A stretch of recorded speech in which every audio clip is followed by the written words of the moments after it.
Zacarias, capítulo 11.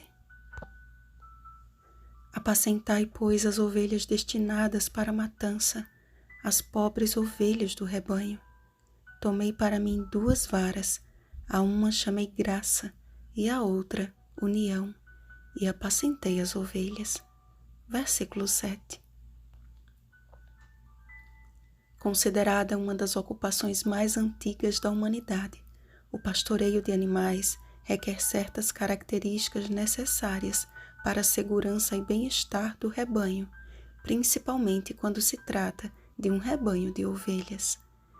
A mansidão e a tranquilidade acalmam as ovelhas e criam um vínculo de confiança entre estas e o pastor, ao mesmo tempo em que a firmeza e a autoridade do pastor refreiam as mais difíceis de lidar e estabelecem limites ao rebanho. Também se requer coragem e força a fim de defendê-las dos predadores e da imprescindível característica, a vigilância. Um bom pastor está sempre atento, tanto às necessidades do seu rebanho, quanto à preservação da sua segurança. A parábola do bom pastor foi tão bem compreendida pelo profeta que sua linguagem passou de assim diz o Senhor dos Exércitos para assim diz o Senhor meu Deus. Zacarias experimentou a doce comunhão pessoal com o bom pastor e nele encontrou tudo de que precisava. Como Davi, esta era a canção de seu coração. O Senhor é o meu pastor, nada me faltará. Salmo 23, versículo 1.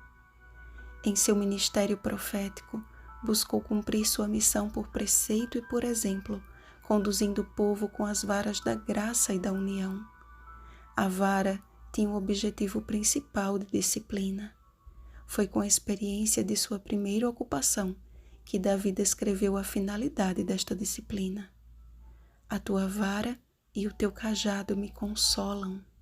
Salmo 23, versículo 4.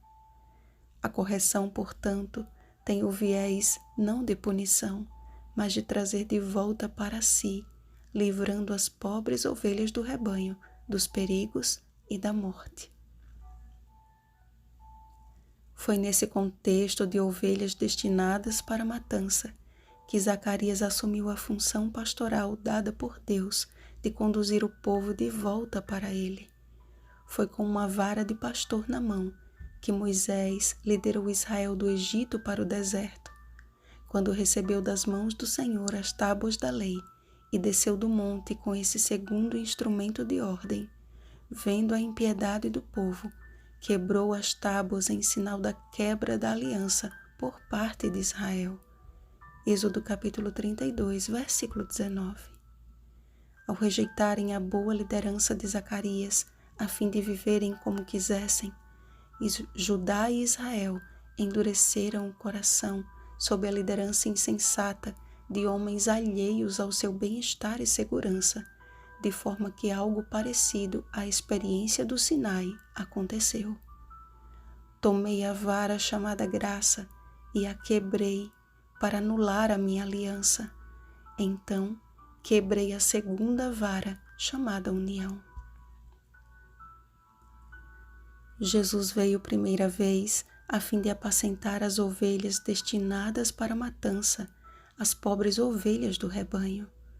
Com as varas da graça e da união, sua vida arrebanhava multidões ao seu encontro, pessoas que reconheciam nele o que faltava nos mestres da lei, porque ele as ensinava como quem tem autoridade e não como os escribas. Mateus capítulo 7, versículo 29. Essa autoridade representava o discurso de sua própria vida. Seu olhar, suas palavras e seu toque eram típicos de um pastor que ama as suas ovelhas. Zacarias foi um dos últimos profetas no meio do povo antes de um silêncio de praticamente 400 anos até o nascimento do Messias. E ele sabia que aquela geração representava uma das últimas oportunidades dadas à nação eleita de se arrepender, e buscar transmitir às gerações seguintes as palavras do Senhor, que faria da chegada do Messias um dia de celebração para todo Israel e até mesmo para todo o mundo. Infelizmente, o povo desprezou a palavra profética e de todos, apenas uns poucos pastores foram testemunhas oculares do cumprimento da profecia do rei menino. Lucas capítulo 2, versículo 16.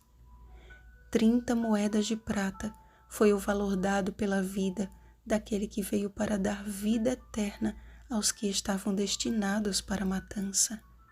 Em um rompante de remorso, Judas lançou aquelas moedas na casa do Senhor, cumprindo com precisão a Escritura, segundo as profecias de Jeremias e de Zacarias.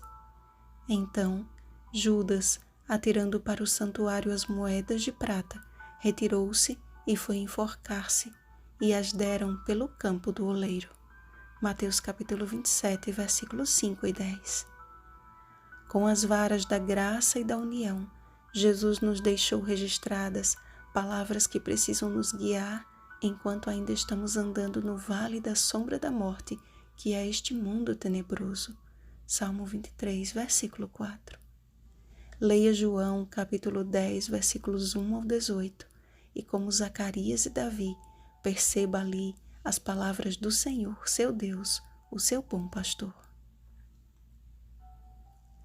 Como Jesus interrogou a Pedro, ele nos faz a mesma pergunta hoje. Tu me amas? Ele não espera de nós simplesmente uma resposta em palavras, mas em atitudes. Apacenta as minhas ovelhas. João capítulo 21, versículo 17. Não foi fácil para Zacarias e para os demais profetas lidar com um povo duro de coração, mas a recompensa deles era a constante companhia e a aprovação de Deus e a certeza de que nem a morte poderia separá-los do amor de seu bom pastor. Romanos capítulo 8, versículos 38 e 39. Da mesma forma, ele nos convida a segui-lo e em suas pisaduras encontrarmos tudo de que necessitamos para viver nesta terra conforme a sua vontade, enquanto conduzimos outros pelo mesmo reto caminho. João capítulo 14, versículo 6. Ó amados, como ovelhas destinadas à morte, recebemos do céu aquele que se fez ovelha e foi levado ao matadouro em nosso lugar. Isaías capítulo 53, versículo 7. Que pela graça de Jesus e pela união do Espírito Santo, façamos parte do rebanho que muito em breve reconhecerá a voz do bom pastor a nos chamar. Vinde, benditos de meu Pai. Mateus capítulo 25, versículo 34. Vigiemos e oremos. Bom dia, ovelhas do bom pastor. Oremos para que sejamos ovelhas de Jesus, ajudando umas às outras na jornada para o eterno aprisco. Rosana Garcia Barros.